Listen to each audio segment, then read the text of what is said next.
the LCE, you'll notice something about the LCE. You want to make sure when you have it, like again, you want to have to be told what to think, rather you want to know how to think. So you have to make sure that you gather your equipment and you test it, and you get outside and you put it together, and you make sure that you find out what works for you. I basically have an old LCE. Had this LCE since way back in the 90s with 3rd Ranger Battalion, and it was actually in Somalia with me, with my Ranger buddies. And this butt pack, this pad in the back, I got this from the Israeli army, like this, because it keeps this part from rubbing on the back of my back here. The thing about this piece of equipment is, the first thing you want to know is this piece of equipment is for your ability to have access useful right with you at all times. This stuff over here is for access for your base camp, so forth. If you set your ruck down, you still want to be able to have what you need to be able to operate. And this is the stuff that you need to have, such as water. I've got a 2-quart canteen, and this is another canteen here. This also is a canteen that I can use as metal for heating stuff up. I have equipment, and if you're working out a budget, basically some of this stuff was purchased and I just float around at Goodwill stores and so forth, and then look for bargains. It's probably cost me $2, right? $2. The old, basically the old, what's that stuff called? Short-lived digital pattern ACU crap stuff, excuse me. Again, I think that's the Navy. Why does the Navy need a compass? I think their compass is on their ship. But anyway, just watch, because this stuff can get very expensive. A lot of money in this stuff.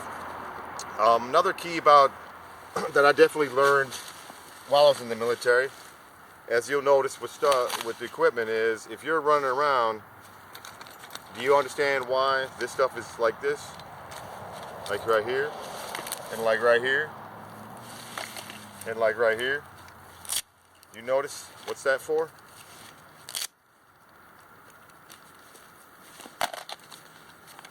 You notice something wrong with this? I'm gonna let you think about that. What about this stuff? See something right about this or wrong? What do I have here? I have a flashlight, because this is immediately needed if it's in my rucksack or my backpack. And one key about it too, you're stuck out in the woods, and this is what you're relying on. You're in the middle of the night for whatever reason. Why you're in the woods, who knows? Make sure, see? Look at that, it doesn't work. Did I do that on purpose? I don't know.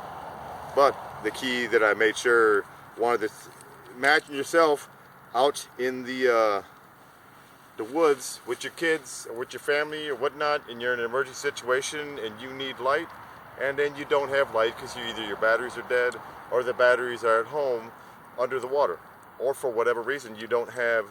Now this, I keep this little redhead in here to prevent the batteries from running dry. That's the last thing you'd want in a situation, is to have no battery power. Light. Also, another issue is when you store your equipment, if you keep it in your car, what's going to happen if it's continually hot, cold, hot, cold? Do you think when you go out to the woods and you really need the stuff, you're gonna have good effective equipment? I'll let you think about that. I also got a light, redundancy. I like redundancy.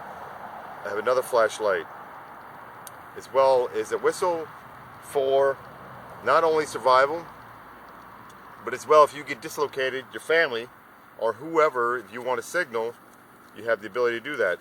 And notice everything is got these little lanyards on them.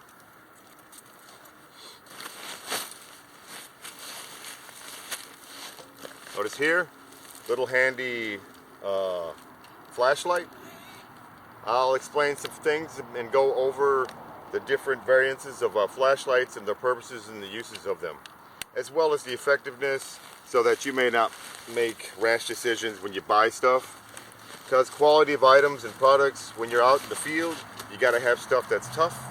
You can't have stuff that's going to be cheap and break within the first 5 minutes in the field. Especially if your survival depends upon it, you need light or you need power. Good things about these is they have backup power for your cell phone if you have that access, or crank, power, radio, light. Okay. Again, another light which I like to have for my head, because when you're out in the field at night, you want to be able to have hands-free. Now, again, the same thing. I could take this out. The reason I keep it in the plastic bag, as well as you see in there, I have a little what do you call those things? Forget, but it's the things, that come into shoe boxes to keep the stuff dry, so that the batteries don't condensate and then they rust, so when you pull it out and you need it, it's useless. Here we have a knife. Of course, in practical use, it's not going to be bagged up.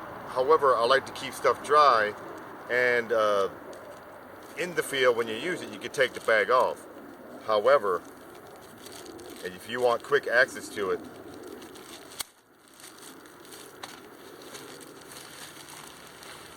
in the field, you find out you always want to keep everything dry. This knife, of course, has a little bit of a sentimental value to me. My dad. I definitely wouldn't want to lose this.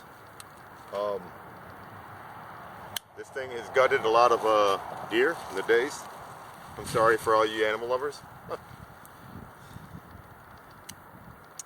Very sharp. And so the key is to locking. Notice locking knife. When you're in the field, you don't want knives that can't lock, because if you're messing with them, then if it slips and then it cuts, then you get infection and you lose blood and you die. Okay?